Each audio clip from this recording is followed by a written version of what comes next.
we're going to talk about Saturn, specifically your Saturn return and what house it's in. What does it mean? My Saturn is in the 3rd house. Make sure you get your own natal chart. I'll post some links below so that you can find out what house your Saturn is in, and this video will make a whole lot more sense to you because you'll be able to say, so that's what it means. So for those of you who are new to astrology and don't even know what Saturn return is, make sure you watch my video on Saturn returns because I go into my experience with them and I also talk about what they mean and other stuff. So that might be really helpful. Your Saturn placement is going to say a lot about you and how you put your foot down, and also how you respect yourself. Do you even respect yourself? How do you show it? So for example, my Saturn is on the cusp of Aquarius and Pisces, and it's in the 3rd house. If your Saturn is also in Aquarius and Pisces or on the 3rd house, make sure you check out that video on Saturn returns because I talk about what that means. As a reminder, they occur every 29 years, give or take. So at the ages of 27 to 31, you'll experience your first Saturn return. Then at the ages of 56 to 60 years old, you'll experience your second Saturn return. And then between the ages of 84 and 90, you will experience your 3rd Saturn return. When Saturn returns, it is an extremely pivotal moment for you in your life. It's like a cosmic rite of passage. And depending on its location in your chart, it will manifest differently. And today we're going to look at how your Saturn return can manifest in your chart based on the house it's located in. So if you're watching this and you are in between Saturn returns, this is a good way to reflect and maybe prepare for the next one because like I said, there are 3. You're not over it, most likely. There's going to be another one. Please keep in mind that it's very difficult to read something like this by itself. So make sure you look at the other placements when you're reading your chart as well. So let's start with Saturn in the 1st house, the house of self and identity. During a Saturn return in the 1st house, they might have to deal with resentment towards loved ones, usually in regards to their childhood.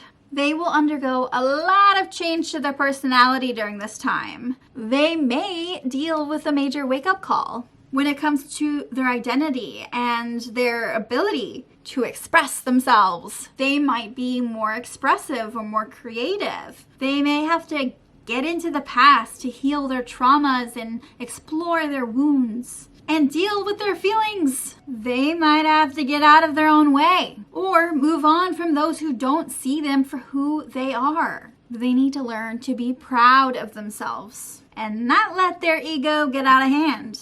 They need to avoid losing themselves and others around them. They need to do some inner child work and learn to just have some fun during a Saturn return in the 1st house. Separation is a theme for them.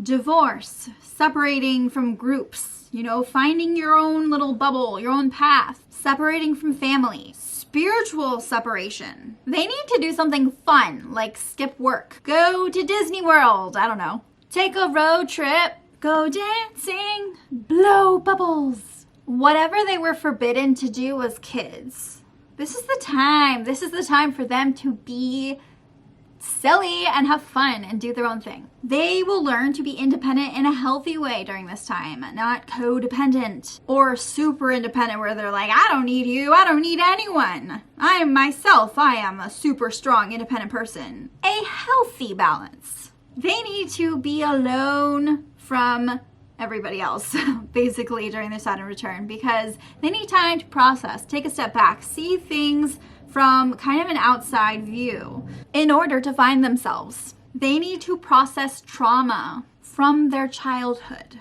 during this time. They might feel very isolated and alone, but solitude is so important for them on their journey. They need to learn to process it in a healthy way. They need to be themselves. It's the house of self. All the rituals that they'll go through and the hurdles, it's really going to be about developing their their identity. I don't know where that came from. Their their identity, their sense of self. There we go. Oh my God. If your Saturn is close to your ascendant in the 1st house, this is going to be even bigger of a deal. I feel like this is a initiation for you. This is like a moment in your life that's going to really change how people see you, how people perceive the world around you. And of course it does, you know, depend on what sign it's in, but it says so much about you, your Saturn return. Thank you so much for watching, guys. Let me know if you have any questions in the comment section below. Remember, read everything together, get your chart. It's beautiful. It all works together so beautifully. And if you like my content, please subscribe. Toodaloo.